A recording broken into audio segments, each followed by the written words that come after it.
চেষ্টা করছে, আমাকে খাওয়ার জন্য দিনে কষ্ট করছে, রোদে ঘামছে, মেঘের ভিতরে ভিজছে। আজকে আমার স্বামী চির বিদায় নিতেছে।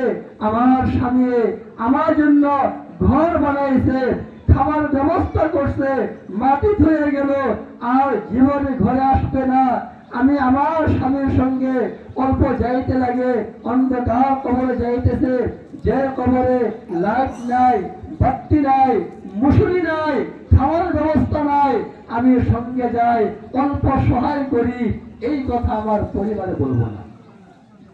যে ছেলে মেয়ের জন্য আপনি আমি পুরো জীবন দিয়ে দিছি, আমার ছেলে মেয়ে বলবো না আমার আব্বা, মোহাম্মতের আব্বা সারা জীবনে আমার জন্য কুরবানি করছে, জান দিয়ে দিছে, চাকরি করছে, ব্যবসা করছে, দোকান করছে, আমার জন্য বিল্ডিং বানাইছে, দোকান সাজাইছে।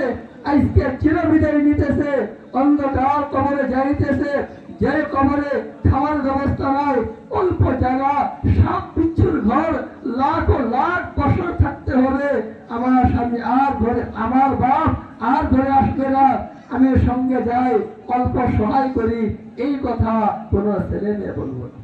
আমার মা বোনেরা এই কথা শুনবেন।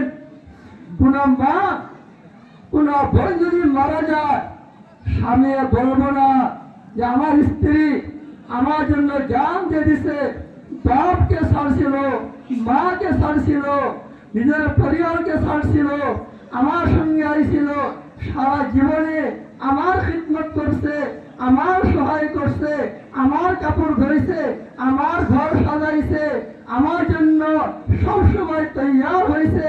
আজকে আমার পরিবার, আমার মহাব্বত স্ত্রী চির বিদায় নিতেছে, আর ঘরে আসবে না। আমি অল্প যাই, সহায় করি, এই কথা কোন স্বামী বলবো না। গতিকে কবরে আমার ছেলে মেয়ে যাইব না, আমার পরিবার যাইব না, কোন মহিলার স্বামী ওনাকে সহায় করার জন্য যাইব না। কবরে আমার নেক আমল যাব, আমাদের দায়িত্ব আমরা নেক আমল করতাম। হারাম থেকে, সুদ থেকে, ঘুষ থেকে, মদ থেকে, ভাঙ থেকে, তীর থেকে, জওয়া থেকে, ড্রাগস থেকে, অন্যান্য গীবত, হিংসা, বদনাম, কিনা সমস্ত হারাম কাম থেকে বাঁচতাম।